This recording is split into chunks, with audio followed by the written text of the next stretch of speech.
Well, good evening, everybody, and welcome. This is our first class in the 2024 Purina Master Class series, and I want to thank you all for being here.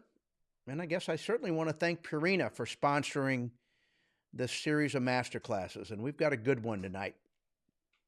I certainly want to thank Carl Gunzer, Ray Vogt, and the whole team at Purina for investing in our learning opportunities and our chance to spend the evening together. So, hey, I'm going to introduce our guest here in just a second. Robin, do I have anything else I need to bring up? Because we kind of went through the routine. I've got some questions that came in, and hey, we're going to have a good talk. So, without any further ado, I guess is what I'm going to say, I'm going to introduce this evening's guest speakers. We got Team Rorem coming up. Here we go. Hi, guys. Dave and Ty Hi, Rorem. Pat. Wow, we're doing good stuff. And I'm going to make sure I'm recording all this good stuff. I'm recording it on a couple. Hey, good evening, guys, and thank you so much for coming and spending the evening with us. It's you guys work incredibly long days, and you've been busy. And for you to take an hour, well, we spent 2 hours at least by the time we finish all this. By the time we did all our planning, and I just want to thank you for being here. And well, Dave, you said it so great last time because you were a guest on our Retriever Revolution. You were our first expert guest, and it was a good one too. Everybody loved it. But you said what Rex told you, and I thought it really stuck with me. You said, Rex, why are you doing this? And you told me, he said, because I want you to pay it forward. Or do you remember that, Dave? Oh, absolutely. When I first went out there and got connected with Rex, his response was, "If you give me 100% of your effort, I'll teach you everything I can for as long as you're here under one condition, that you pay it forward." Well, that's a no-brainer. I'm happy to do it. I got a text from Rex, and he said, make sure Dave gets on that call tonight. And Ty. Yeah. I'll tell you what a team you guys are. Undoubtedly, one of the dominant programs in the country, on every level, both with your amateurs. You guys, Ty, you've been knocking it out of the park. You've been right on the doorstep of winning a national here. And I know it's coming. I mean, I told you the other day, I said, if I was a Vegas betting person and I was going to say, who are the top 5 handlers that are likely to win a national, you'd be in the top 3 for sure. So, and I mean that. Yeah. And thank you. I know you got a little bit shy when we did the Retrieving for Love, and Mr. Lardy said pretty much the same thing. And that the word on the street is Ty Rorem is one of the best handlers in the country, if not, absolutely. And I couldn't agree more. And it's a tribute to Dave, and for you to, not every daughter or son could learn from their father. I know I don't know if it's been easy or not easy. Ty? Well, we've had our moments that way. I think, I grew up playing sports, so he always coached my brother and I very hard. And so I think I'm used to it.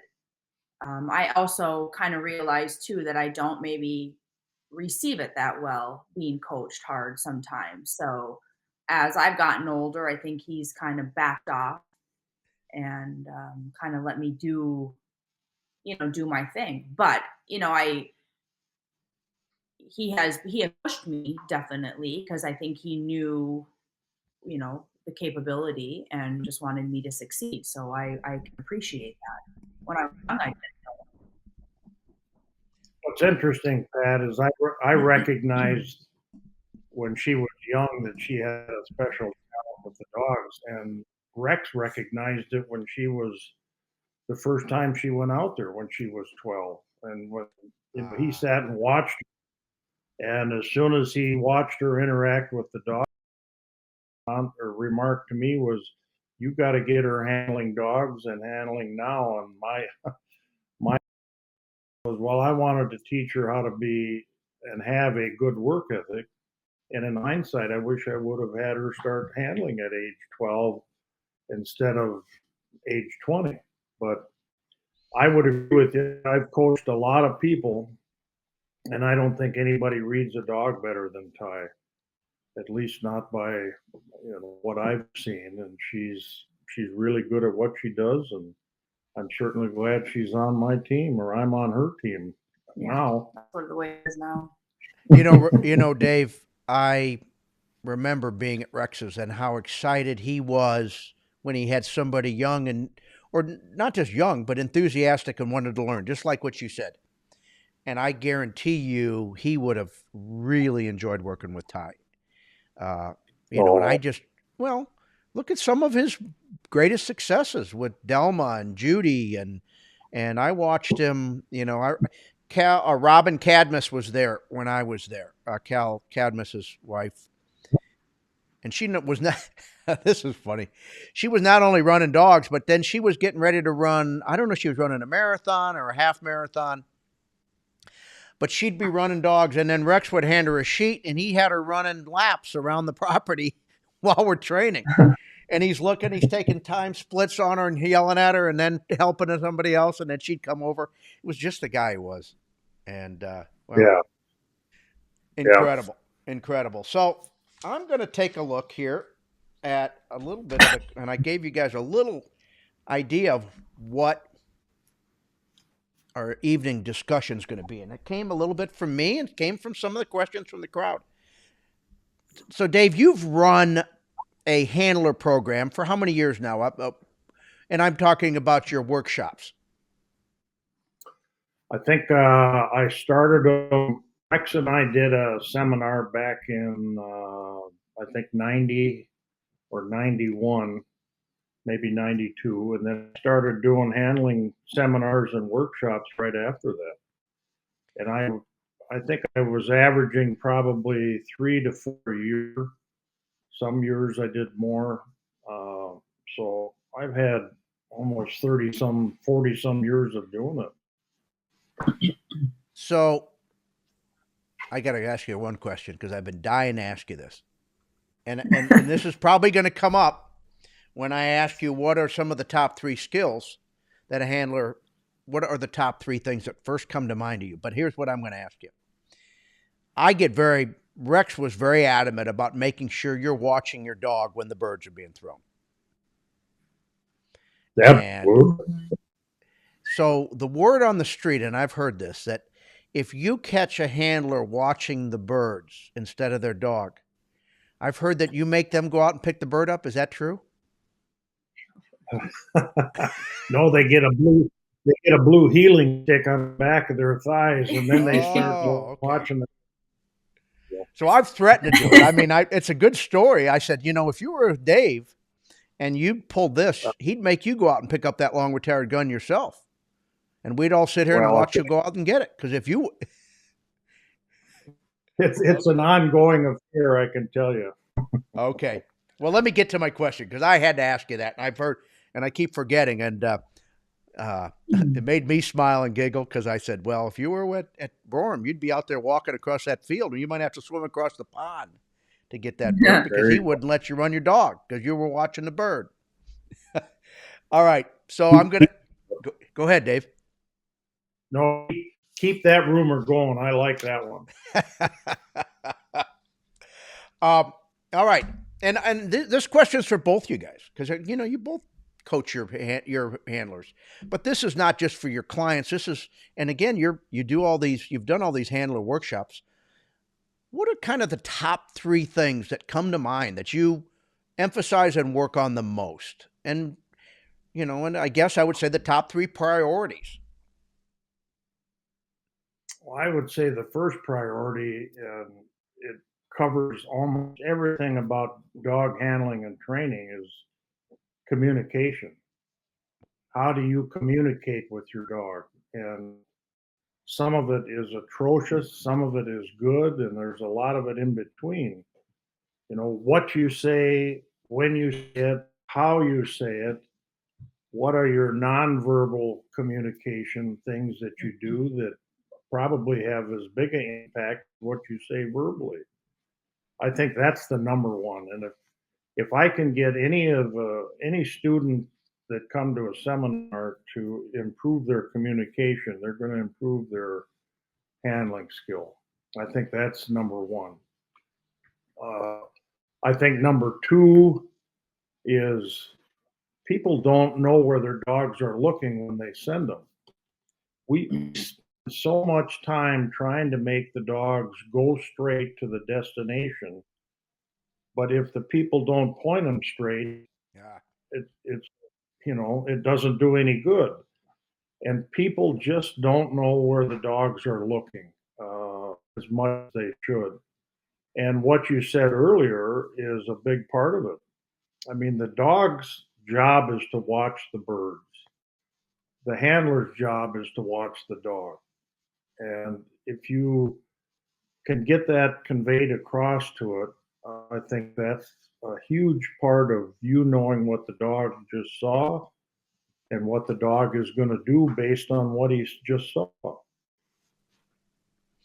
Okay, so you said, first of all, you said be a better communicator. And Yep. second of all, just being more accurate and being able to point your dog and tell where your dog's looking. Yep. And basically reading your dog and knowing what the dog is telling you. Okay. The people, you hear these phrases all the time. Well, dog lied to me when you sent for one bird, and you know it as well as I do when you've been with Rex. The dogs are incapable of lying. Yeah, I was going to say. They can be very deceptive on what their plan of attack is, but if you watch your dog, they'll tell you everything that they're going to do. You just have to be smart enough and sharp enough to catch it. And if you're not watching your dog, you're not going to pick up on that. And that's a huge factor. And it might be just a quick glance at a flyer. It might be licking their lips when the poison bird goes off. I mean, all those little cues are subject to what the dog is thinking and what they're going to do. All right. So there's two. Ty, do you have something that comes to mind? No, I mean, kind of what just knowing where they're looking. I think that's even when you're calling for birds, guns, it's like, oh, the dog wasn't looking there. I think that's a huge thing. So we've got two. What we need to come up? What's one more thing? So most of what you were talking about is for the most part right online in the 5-foot circle. I think that's 99.9% of all the handling skills is right. I mean, within 2 feet. If you can master what you see out of the dog and what the dog is telling you, everything out in the field becomes very simple, in my opinion. And it all starts and finishes right on the mat. And if people would spend more time, learning to read their dog through drills and watching what the dog is telling you, and there's a ton of drills that you can do to learn how to read a dog and get those skill levels developed. One of the things that I think people don't take enough time when they're training is letting dogs make decisions. Mm-hmm. And that to me leads to becoming a much better handler at reading your dog. You'll hear trainers say, "Oh God, don't ever let a dog make your mind up as to which bird they want." But I don't buy that. I think there's a lot of times, and Ty is really good at it, where she can watch what a dog wants to do and make a game and change. And when you do that in training and allow the dog to do something, I think you can learn how to read that dog better going into a field trial. Okay. And I think that's a huge, huge thing on handling skills is knowing when to step in and knowing when to back off. Mm-hmm. So you didn't say anything about timing on whistles or anything at the end of blinds or anything. Does that not come to mind to you at all? You're talking about reading your dog. I think one of the hardest things to do is read a dog at 300 yards away. That change in their gait, that flick of a head, that crack of a tail, those kinds of things. I think if you can learn to read a dog, there's two things that you should learn to read: their head and their tail. And you can read that at 1 yard or 300 yards. What you don't want when you're doing a blind is you don't want the tail up and the down. Mm-hmm. If you see that response when they're doing a blind, it tells you they're either getting birdie or they're ready to stop. And at the same time, when you're doing a short retired, you don't want the tail down and the head up because that tells you that they're not going to slow down and stop. So all of those little subtleties are something that can be learned in the drill format and carries you on from there. And if you can learn to read that, then the whistle stops become easy. The timing at the end of the blinds become much easier. The casting off the points become easier because you're starting to understand make the dog tick. And I think that looking at Ty's skill level, I think that's where she really excels. She knows what the dog is going to do before the dog does. Yeah. And that's a wonderful skill. I don't know if it can be taught, but I think it can be inherited and advanced, and you can really perfect it, I think. But a lot of it is allowing the dog to do something and you be reactive instead of proactive. I had a client, and this client wasn't actually, it was a client's spouse, and she said, and she ran a few dogs. She said, "I want the dog to think I'm reading their mind," and it's a little bit what you're talking about. In other words, you are reading their mind by them telegraphing where they're changing their body language. And when you are on guard in a crucial situation, reading the beginning of the erosion of the behavior versus when it's established is huge. And I think that's what you're talking about. Yeah, exactly. So you talked about some drills. Let's talk. What comes to mind when you talked about your first deal, about your communication skills?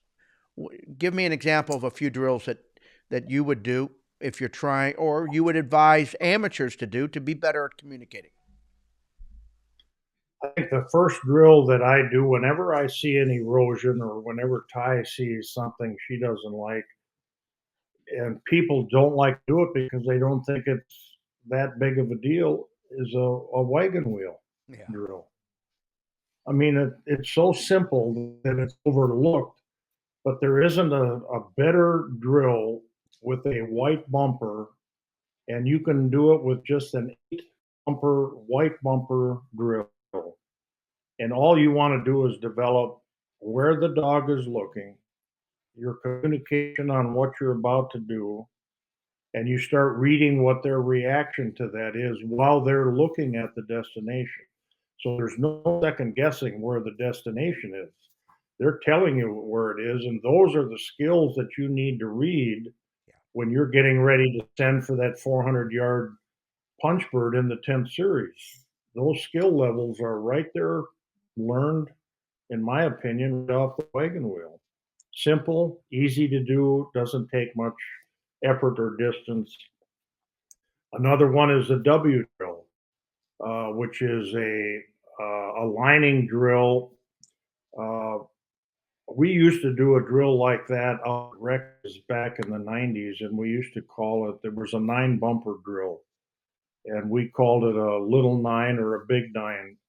Bill Beckett took it farther and named it the W drill, Okay. where it's short, long, and there's 11 bumpers, and the dogs learn to focus on a short blind at maybe 40 yards, 30 yards, and another one a little bit deeper. And so it's highlighted with the legs of a W.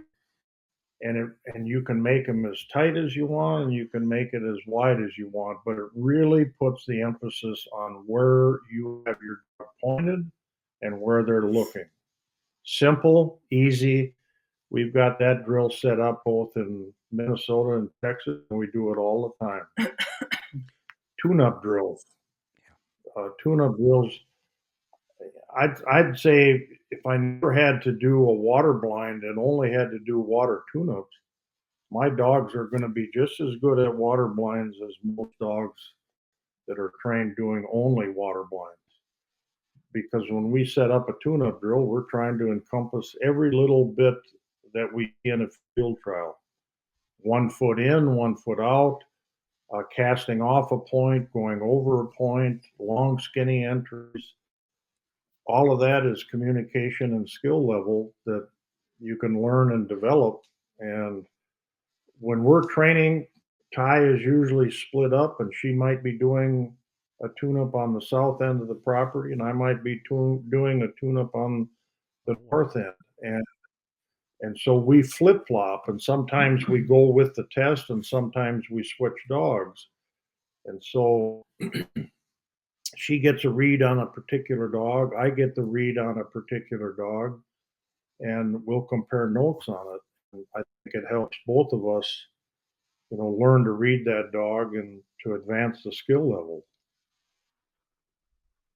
And when I started, I mean, that's all he put me on the drills all day long. Like, what am I doing here? But it was probably the most beneficial thing that I could have done, because I had the repetition of 16, 24, whatever, however many dogs I was running that day, to line up, know where they're looking, what their tendencies are, what did they do Monday? What did they do Tuesday? And yeah, I mean, that's pretty much all I did there for a while when I first started. I remember running, we had an 8-leg tune-up drill, and I would do it when I went back to Lardy's, actually, in his front yard. And I think I ran 100 water blinds in one day. I mean, Yeah. Oh, yeah. I bet you I blew 500 whistles that day. So 500 times I had to decide and interpret what was going on, make an educated guess on what to do to change it. And how many, I bet you half our audience would be lucky to have run 100 water blinds maybe in their lifetime. And you do it in one day. So right, it's the repetitions. It's hard to, now these guys are going to say, well, wait a minute, I don't have 24 dogs to run. However, you can, I mean, it's some of the things that aren't always the fun part. Again, you said you played sports. What did you play basketball? What was your sport? Basketball and volleyball. Okay. So this is what, and I ask, because my brother's a coach, and I grew up with all of that. And I said, when you played basketball, what was the percentage of time on your practices that you just scrimmaged, that you just pretended like you were playing a game? Not very much. No. Well, that was fun. That's what we wanted to do. Sure it is. And that's what everybody wants to do at home. They just want to go out there and play field trial, just do tests. And let's do this and let's do that, instead of working on isolating certain skill sets and breaking it down. Mm-hmm. And, I don't think there's any competitive coach or sports program that spends the majority of their time just playing the game. And, that's why you have the drills. And that was a great testament to that. Let me there's a couple questions that have popped up here, and maybe so I don't get too far behind. And then I'm going to ask I'm going to put Ty in front and center here. Jeff asks, I had a question for Dave on his practice of picking up the short bird last in training. Does he do this when the short bird is tight to the long bird, or does he keep the marks separated until the dog improves to an acceptable level on short birds? Well, we've got a number of different drills that we set up. I developed a drill that it's called an X marking drill that it's shaped like an X, where the short retired is in the middle of the X format. Mm-hmm. I usually have hay bales at the long station, and so I teach the dogs, or we teach the dogs, discipline to go and point them in there, and to relax when we want them to pick it up last. And we spend a lot of time, and Rex got me on this. And if you think about from a coaching perspective, Rex developed primary selection Mm-hmm. based on the stuff he did in an early career.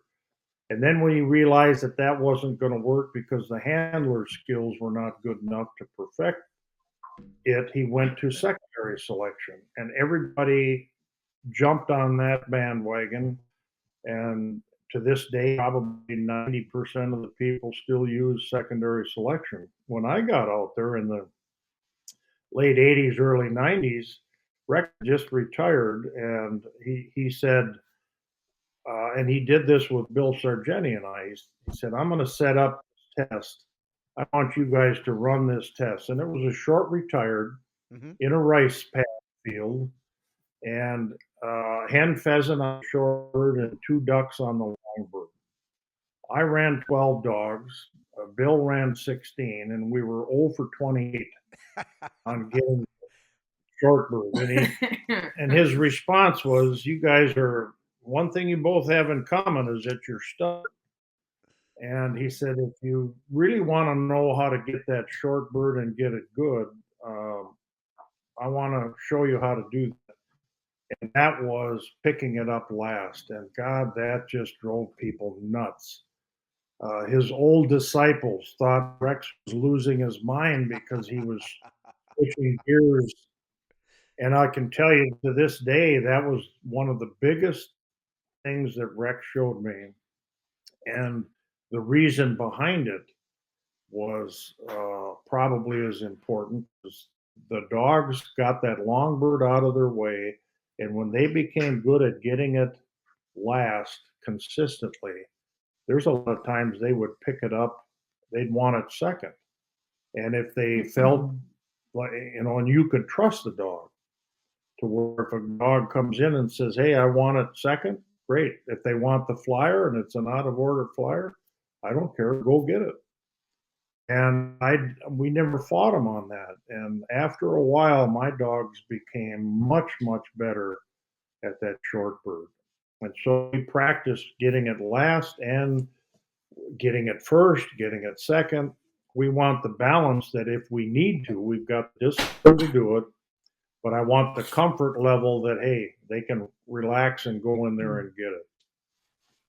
So do you take, I mean, there's certain times when you start looking at the success rates on a really good short bird and you start to say, all right, what are the percentage of dogs that are doing this in what order? For example, if you've get the only 10 dogs to do this test out of the first 38 and every one has secondary selected, does that make you want to do that? Or do you just, you say, well, wait a minute. No, I think it's dog specific. Okay. And Ty is really good at that. She can be up there with the game plan running now. And where we see it, you see it obviously in the weekend trials, but also in the nationals. And where you can have a game plan going in there when you've got a short bird tucked in between 2 flyers. Oh, yeah. And you've got to figure out when to get it. And that's one of the reasons Rex developed that, is for that concept at a national. And so I think now it's dog specific, where Ty or I are running and we say we think we can get the dog to go in there, or no, we can't. I think that's what we base our game plan decision on when we're up on the mat. And we don't go in with a preconceived idea, this is how we're going to do it. and you hear that a lot of people say, well, this is how I train. Right. And by God, this is what I'm going to do at field trial. And when people are that rigid on their willingness to yield, they're easily beatable. I don't think it makes them a better handler when they're so rigid. Do you take a neutral stance and let the dog, or do you read the initial turn, or do you just know enough about the dog to know that this dog is going to want this longer bird next, and you don't even set up for anything else? Can you? No, I mean, if you take a for neutral me, stance and you look for the dog's first where he Yeah. first takes it looks. yeah, and that's what I would do. I would just take a neutral stance. Where do they look? Do they stay there? Do they look at the flyer? Do they come back? Do they go back to the flyer? How many times? If I get more than a few looks at like a flyer, like Dad would call it dessert, um, then I'm gonna go there. I mean, if the dog is giving me that look, but yeah, neutral stance would be my first go to, and let them decide what they want to do. And for me, it's like I do it enough that I'm comfortable with just having that and trusting and believing in them that if they're going to give me that look, then that's where we're going to go. So, Do your dogs sometimes decide to secondary select on their own? oh yeah. Absolutely. Oh, absolutely. Yeah. And that's like, okay, you want to do that? Sure. I think when they get good at picking it up last, Yeah. then it changes their whole idea of, hey, I'd like to go get that. Yeah. And whenever we see that in training or in a field trial, go get it. Yeah. If we think it's an advantage to go get it out of there, go get it. But as you know, in the Nationals, Pat, sometimes that retired isn't as important as that hen pheasant flyer. Oh yeah. That's off distance, So people look at, well, it's just a flyer. No, it's not. It might be the kiss of death. Yeah. Well, that hen pheasant flyer memory bird is without doubt one of the hardest birds you'll ever have. Absolutely. Ever. Yeah. Yeah. So let me look here a minute here. We got, hold on a minute. Okay. Question is for Ty. David asked, Ty, on blinds, what's your strategy on game day, comma, as many whistles as it takes to stay online, or a little more leeway for the dog to go for more smoothness and just address the factors? I am new to the game and want to be competitive in the right areas. Is that? Yeah. Did you get the question? So Okay, yeah. I understand. I would say it depends on what dog I'm running. If I have a hard charging, could go out of, commission in 2.2 seconds, I'm going to put a lot of whistles on them, keep them in check. If I have a dog that I know that can ebb and flow and is going to redirect and give me that, then maybe I would just, not blow as many whistles. It also depends on the blind. If it's a tight corridor blind, you obviously are going to have to put whistles on. If it's a more wide open, you can kind of let them ebb and flow, but obviously not. At all? Is it judge dependent? Because some judges are just typically, Yeah. more fanatical about a line, and some like to see a smoother blind. Yeah. Sometimes you don't know that until after you run the blind and you've gotten callbacks. But knowing who you are running under, yeah, like this person likes a really clean start, and this one likes it, would rather have 20 whistles and you're online versus, 5 whistles and being offline. So, when I'm running blinds, I'm running dog. Usually, I try not to let the blinds dictate a lot, because I think then you start to think some things. I think that's what she just said there is a major factor. And that is run the dog first before you run the blind. You've got to know what your dog's strengths and weaknesses are. Run the dog, not the blind. And if you run the dog accordingly, and people get confused when I say that, but for example, if you got a long entry and you got a cheaty dog, you may not be able to run the 10-foot entry into the water. You might have to point him 20 feet and run the dog until he gives you that commitment. So that's where Ty's strength is. She runs the dog. I can watch immediately when she has to change because the dog's doing something and it's different than what she may have planned to do. And she's just running that particular dog, and she knows the dog well enough to, take it to the next level based on that. I love that statement. You run the dog, not the blind. That was a great way of putting it. All right, so I've got to get some of our email questions. All right, hold on.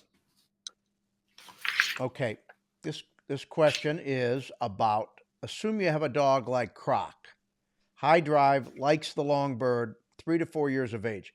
How do you teach the short checkdown bird, and it's become more prevalent with it being in front of a flyer? I guess, and Shane asked that question in regards to, and I mean, I saw Croc win his national, but I don't know him that well. A real high, super high powered dog, I assume. I don't think Ty have ever had a dog that had more octane than Croc.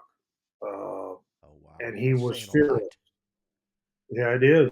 And I mean, to this day, at age 10 and a half or 11, he'd still come flying out of the holding blind and make you earn your paycheck because he just had so many good qualities, but he had a lot of octane interference, and that the way we train all the dogs on those short retired, and I've had a bunch of them.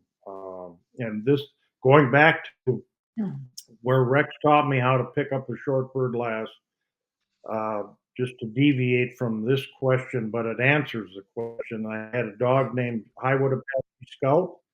He couldn't do a short bird if you put it on a Walmart parking lot and it was painted white. And we could not, for 2.5 months, we couldn't get Scout to do a short retired, but we stayed the course, picked it up last, and all of a sudden one day in training, Scout decided he wanted it second. And it's the only time that we had seen Scout ever look at a secondary selection type bird and say, I want it. And Rex you remember how excited Rex would get. He got out of his metal chair and he said, Dave, send him for that bird. And I sent him and he drilled that short bird. And he said, you've just got the breakover right now that you want.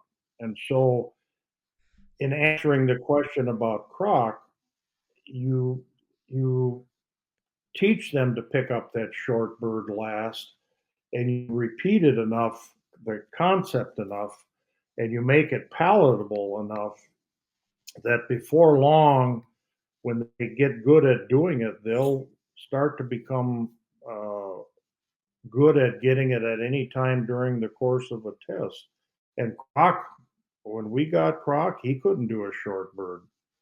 Uh, Bobby George had him and did a wonderful job training. And Christian Alt had him, and the octane was there. But when we started trying to get him to do a hen pheasant, short pheasant, when there were flyer ducks on flanking on both sides, it was you get the short hen, Dave. I'll get the two ducks. But we stayed the course, and we taught him how to do it, and we started pinching him to the flyers, and we didn't fight him. We let him go get that flyer, but then we taught him how to come in and check down and stay in there and dig it out. And he won his national and finished a couple because of his short bird quality and success. That's saying a lot. And your first instinct, I mean, a younger Pat would have said, no, we're going to make that high powered dog select and do it our way. Yeah. And before I had gone to Rex's, I would have said exactly the same thing. And Rex opened my eyes, and Ty saw it firsthand when she was out there. And I basically taught her the same thing, that you can teach these high powered dogs to get those hard birds, but you got to think outside the box. And, forcing them, everybody says you can't force a dog to do secondary selection. But when you tell them the order consistently, that no, you can't go get that long one, you have to go get this short one, that's force to the dog. That's pressure to the dog. And you may not think it's collar pressure, but that mental pressure is probably more to some dogs than the collar pressure is. And I have to admit, I mean, I practice all different plan A, plan B. This particular week, our theme is indented triples and secondary selection, and we're leaving the guns out a lot of times. I guess one of the things I'm doing is because the ability for a handler to execute it sometimes is harder than to get the dog to do it. I mean, there's a real tactic to getting that tough bird. And one of the things that I think can help everybody to get that short bird is the communication skills. There we go. That you develop. And it's not what you say, it's how you say it. Yeah. Whether you want to use the easy command, whether you want to say watch it, whatever you want to say. But a lot of the times when we're teaching, we'll be pointing a dog at a short retired that they may have forgotten. Right. And we'll have, and Ty is superb, she'll start talking the dog into that destination. And even though the dog is blanked out, what she'll do is she'll get on the radio as she's communicating to what she wants that dog and to do and where to go, and she'll do a little pop up with that short retired. And so now all of a sudden, what she just cued that dog for has some meaning.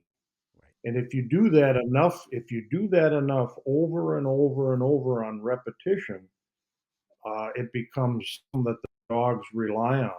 And she uses that to her advantage, where she can talk a dog into going to a place he does not want to go to. And those repetition of communication and how you say things looks like you're trying to dumb down the test, but in reality, you're starting to make a much better communication skill with the dog, which is how you get the short retired. If you can communicate how to get it, you'll get it. And there becomes a trust factor, right? Like, oh, there is something there. Yeah, no, I'm with you on that. Let me. And don't you think? Go ahead, Ty. Too, like your inflection is a huge. Oh yeah. I mean, like for me, I don't know what I'm saying to them. I mean, I'm all over. Just like telling them and whispering, and I guess I could say I'm whispering sweet nothings to them, whatever. But for me, the voice inflection, I think once you start teaching them, they start to understand, like, oh yeah, she just sent me on a whisper. This is what it meant that I'm supposed to break down short. So, well, certainly your communication. One thing different people have different types of cues, but it's the consistency of the cues that are so critical. You can be a little unorthodox, but you're right. I mean, at some point, you've got to, for those cues and that communication to mean anything, it's got to be done the same all the time. Yeah. So Eric asked, you just mentioned about comparing notes. How do you guys keep track of your dogs? Do you take notes? Is it all internal, mental? How do you share information with each other? What's your routine? Well, when I first started, I used to take notes. I'd take a note on every dog. And when I was out at Rex's, Rex kept a note every test, every dog. At 6 a.m. the next morning, he handed me a printout of what the dog did yesterday, what we're going to do today. And this went on for 13 years. every single morning, I got a printout of what the dog did and what we're going to do. And so I started keeping notes when I was at home. When Ty started, I think we just did more verbal and we shared things about, this is what the dog did, and, you need to do this or I need to do that. And now it pretty much, no news is good news. If we're split up and I don't have an issue with a dog or she doesn't have an issue, then we just basically go on. But if there's something that pops up, then we talk about it and go on from there. Very good. All right, let me see. Robin sent me a couple of questions. Was this what you texted me? Okay. How different are dogs of different breeds as far as reading the dog? Are Goldens and Chessies different from Labs as far as reading them at the line? That's an interesting question. Yeah, I think a little bit. Yeah. I think the Goldens, I think are a little more sensitive. Female Goldens, to me, are a little more sensitive to a strong verbal cue. Surprisingly, the Chesapeakes over the last few years we found have been very sensitive to some strong verbal cues, and I think we treat them a little bit different. We try to train them alike, but we might treat them a little bit different. um, I think of the three breeds, I think if you make a mistake in training, I think the Chesapeake is the least forgiving. Okay. I think they'll, at least in our opinion, from what we've had. And so we have a tendency to make sure we're right when we're going to make a correction. You can, like, you take a dog, a tough Labrador, and you can make a mistake, not have any recourse. But with some of the Chesapeakes that we've had, you got to be careful. And same with the Goldens. Good stuff. Robin, what else do I have there? I've got most of them. Just checking some of these. Oh, Ted asked me. Ted's calling me out here. He says, Pat, isn't Ty's neutral position approach contrary to your aggressive first look approach? First look, I mean, Rex originally called it swinging him into the bird. That's the way he described. That's the term he used. But first look is just not letting the dog fix where you don't want him to go. Was really the word. That's the word he used for me. And it's not just on marks; it's on blinds too. It's a tremendous amount on blinds. I think you can, you, me, Ty, anybody can control the first look like you think you can. In my opinion, watching these dogs come in, a lot of times their first look is before they even turn around at the mat. Yeah, that's a great point. And you cannot, you can try to prevent it with a come in whistle, but if you're paying attention to a dog retrieving its first bird of a multiple, and they start looking at, maybe it's the flyer on a return, or maybe it's a stand-up gun behind a short retired, that look has already taken place. And for me, and for Ty especially, if you take a neutral stance, they're going to go to that look that they already have given you. And it solidifies in their mind, and it solidifies in our mind what's on the dog's mind and their intention. And I think the look right there is where Ty excels, is that she's watching that dog all the way from the time it picks a bird up until it's back by her side, and she's reading that dog, and she's already knows what the dog wants before it comes in. And so I think the first look, which is important, but I think if you try to force the first look and reinforce it, I think you can potentially get more trouble than it's worth. And I would venture, if I was trying to discuss this with some of the folks asking this, I would say that you guys are you're reading their intent way sooner than anybody else. Because so once you decided, okay, this is what bird the dog wants, you've got to go with conviction on when you're going. You got to buy into it. So you're just seeing it sooner instead of having that indecisive stance that, and with a lot of dogs, will just make them less confident themselves. There's a difference between, I guess, forcing it and sending and having and doing whatever you decide to do with conviction. Absolutely. Yeah, to me, if you start learning to read a dog from the time they pick up that bird until they come back in, you'd be surprised at what they're doing and what they're thinking. And you can get an idea before they even come in and sit down what the intentions are.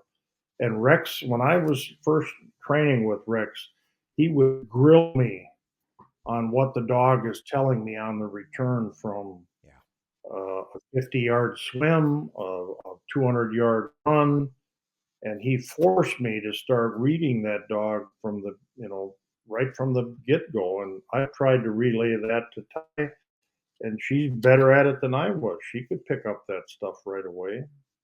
And most people stand there and say, "Oh, good, the dog got the first bird. Now they're getting ready for the second bird, and they're not paying any attention to what the dog is telling them." Yeah, There's too many valuable seconds involved there. That, hey, watch your dog. They're going to tell you what's on their mind. well, don't just watch your dog, watch everybody else's dog. I mean, that's how you can become a Oh, student of behavior. I yeah. felt that I became a better handler when I ran dogs that I didn't know anything about. I had to be so keen because I had no information to go on other than what was happening in the moment. And that's what I learned at Rex's. That's when I just grabbed dog after dog. And some of them I was hanging on for dear life because I knew Rex was going to. But it made me really attentive to what you're describing. And if there's anything I could try to get my people to do more is just pay more attention and watch everybody's dog and watch those great handlers and what's going on and how did they interpret it? How does it affect how they, because you've got the opportunity to watch more when you're actually running less dogs of other dogs. And I think that's so huge. And I think that is one of the hardest things, but you got to at least be looking for it. You may not understand it, but if you're not trying to look for it, if you're not even paying attention, half the time they'll be turning around talking to me when they said, no, nothing good happens when you're not watching your dog. No, that's right. Okay. That's their job, is to watch the dog. Yes, honey. I got most all the questions. Okay. On short birds, if your dog overruns it when you go last, do you prefer to handle or get gun help? Or is it just dog and situation dependent? The only time we'll handle if the dog is going back to or into an old fall. Okay. 99% of the time on a short retired, I want that dog looking for the holding blind and trying to find their way out of trouble. And we do that with help. And we try to get the help, verbal help, from inside the holding blind before they ever see anybody pop up. Because I want them, if they miss a bird, I want them looking. Yeah.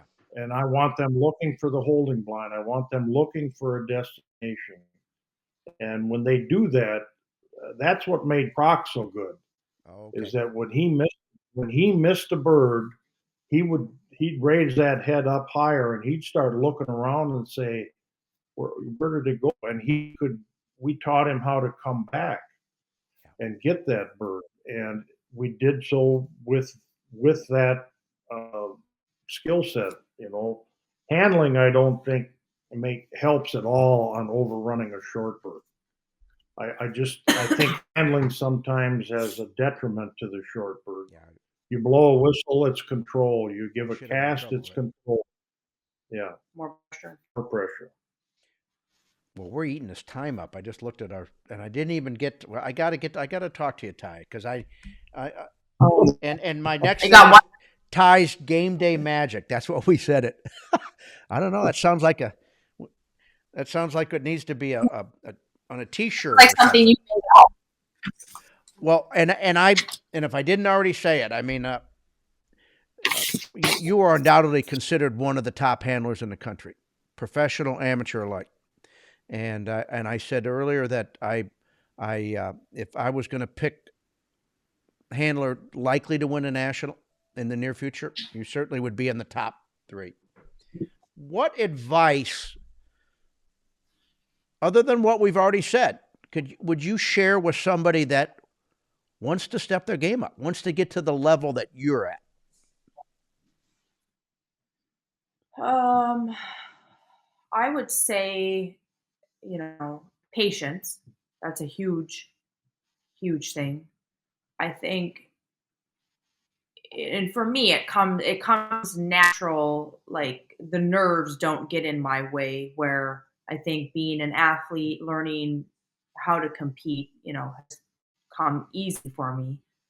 But I think a lot of people are just very quick to pull the trigger, just don't take their time in everything. Walking to the mat, it's like a race. It's like, and the dog's beating you. It's like, slow down, just gain control, take your time. You guys are a team, pointing the guns out. I mean, all that stuff I feel is just take your time, breathe.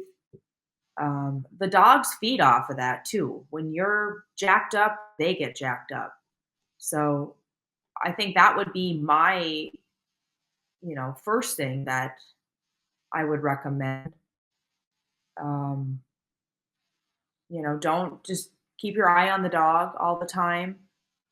Um, we talked earlier, it's their job to watch the birds, your job to watch the dog. Um, I'm going to ask you a oh my couple God. questions. Are you naturally self-confident? I mean, so the reason I ask that is that's something you've acquired because as an athlete, because I think that's one of the hardest things. And where I'm going with this, Ty, is the last two national opens have been won by women handlers.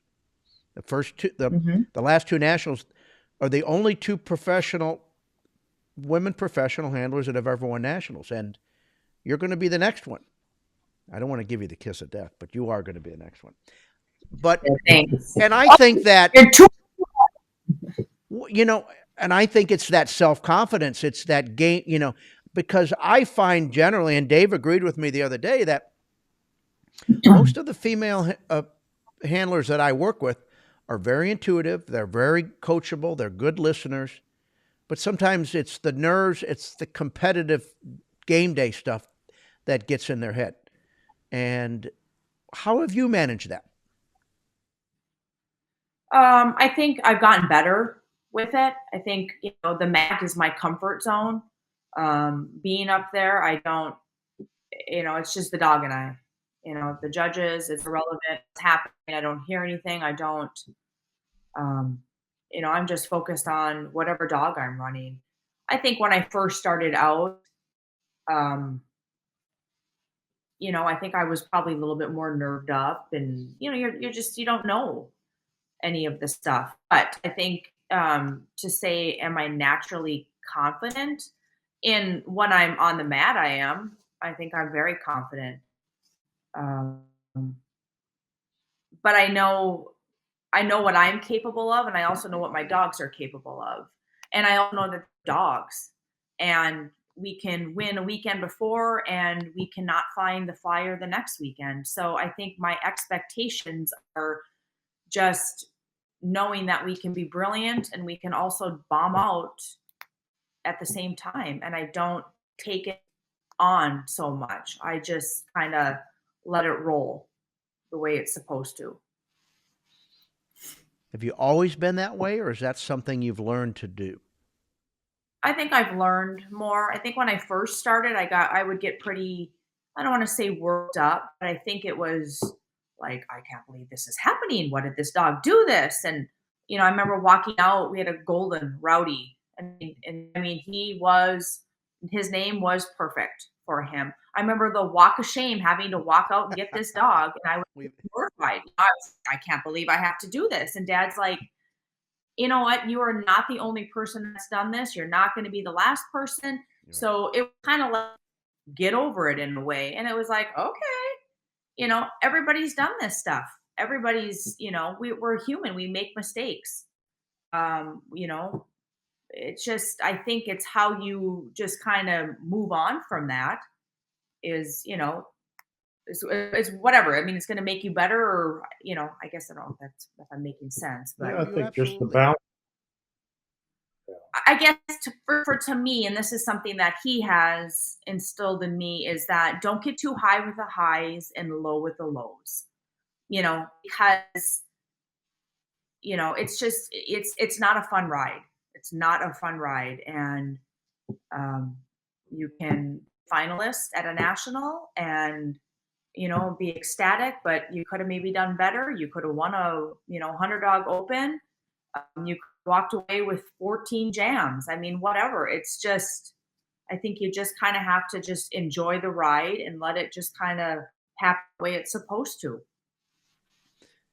To be passionate without being emotional, that's. Yeah, absolutely.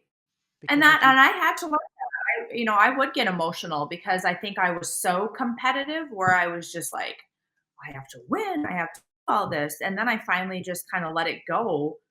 And I enjoyed it more, then I was just, it's more like, okay, I know these dogs are capable. I know I am. It might be our weekend. It may not, but I think forcing is not good. You said something very profound right there. And I went, aha, you enjoyed it more. Yeah. And, yeah. Well, I know people are going to say, well, that's easy for you to say, but. Well, yes, but I've also, I've had to, my steps. I've had to take my steps in it too. Well, and you said the patience factor. Oh yeah, I think that's huge. I think a lot of people just, don't have the patience or just don't take the time or just, to me that is it's us getting, checking ourselves. Taking the time, having the patience, just checking where am I at right now? Am I in the right frame? Am I not? Am I upset? Am I, I think that's a huge thing. How do you control that? I mean, it sounds like a meditation process that a lot of athletes do. Is that something you do or you just do naturally? Alcohol? No, I'm kidding. I'm kidding. I think it's just come with just kind of letting it roll a little bit. I think it's just kind of walking off and, okay, this is what happened. Now can I do better? And just practice. I think it's just practice. Whatever it is that you need to do, whatever is going to get you in your mind, then I think you just need to do it. I'll tell you, if this game has taught me, get over being embarrassed. You're going to get them. I mean, absolutely. And just if I would have learned that, I'd have had a lot more fun in high school, I think. But it was a thing. Yeah. You just. Yeah, absolutely. Because if you allowed yourself to get embarrassed and upset, you weren't going to stay in this game very long. And I think it's really it's taught me a lot more about things other than just running dogs. Yep. I agree. So I've taken a bunch of your time, but I do have to just talk a little bit about a good friend of ours, Dave, Mr. Sargenti, Bill Sargenti, who was just inducted into the Retriever Hall of Fame this weekend. And you got to go. And if you don't know Bill Sargenti, well, I'll tell you what, there's not many guys that have stood over as many great dogs and seen the great dogs that man has. He's worked with Rex for many years, and he's been on his own for a number of years.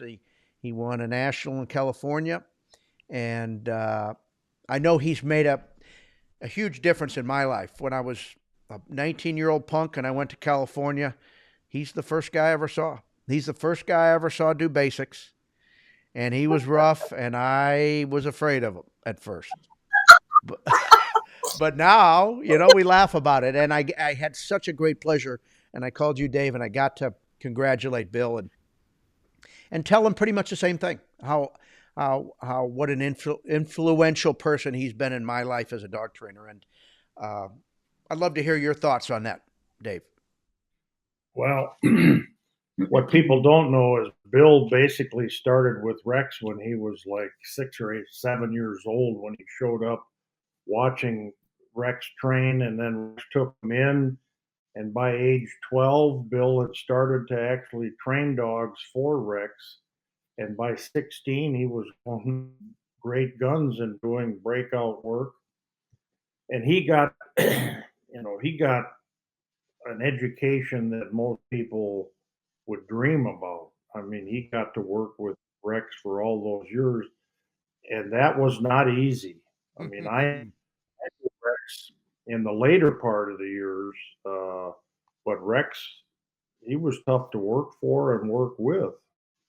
But Bill, I first met Bill when I went to Rex's on the first trip, and that was either 1989 or 1990.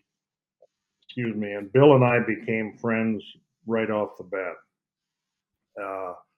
I used to nickname him No Filter Bill because he had no filter, and he Still does. he's still that way. He tells it like it is, and I love him for that. And the one thing that I told him at the Hall of Fame is, to me, there's two of the most important things you can give another person is friendship and knowledge. And he gave both of that to me, and I reciprocated. And he and I had the luxury of having Rex all to ourselves from 1990 when Bill went out on his own and I showed up out there. It was Rex and Bill and I every day for the next 13 years. And Bill sharing Rex with me is something that I wouldn't be where I am today if it wasn't for Bill sharing Rex and Rex sharing his knowledge. I mean, it's just a huge factor for me, for Ty. And my kids love Bill to death. They've all seen him when they were young. I took them out to Rex's, and Bill would come out to our place. We had a lot of fun with Bill over the years, and he's a hell of a dog trainer and a hell of a good person. Well, we've all dedicated our lives to this. We've been lifers, and that, it took a guy like that to get me started. And again, we're doing our best to pay it forward. And thank you guys for doing that. Well, yeah, you bet. Thank you so much, Ty, Dave, for taking the evening to be honest and sincere with us. And I'm getting lots of great webinar, fantastic stuff, feedback popping up on the computer. And I know I thoroughly enjoyed it. And I want to thank you both, and I wish you the greatest success. And I'm rooting for you, Ty. I am. I'm watching those, and it's so. I'm glad you're enjoying it. I hope you didn't give me the kiss of the death now, Pat. You know what? Listen, you got that mental toughness factor. I know you can deal with it. Yeah, right. And so, great stuff. Thank you so much. We could go on all night, but I promised you. I went 13 minutes over what I promised, but I can't tell you how much I enjoyed it. I look forward to seeing you two again soon sometime. And great. And everybody at home, have a great evening, everybody. And thank you. Good night. Thank you, Purina. And we'll see you guys next time. Training the dogs is one thing, but training the people, that's really where it is. Because now they can be better to their dogs. Their dogs can trust them more, and they're going to be more successful. And I've done a lot of coaching of people at nationals, and it's really what turns me on is putting together the dog handler combination and helping them understand each other. And well, success is bound to happen when you can do that.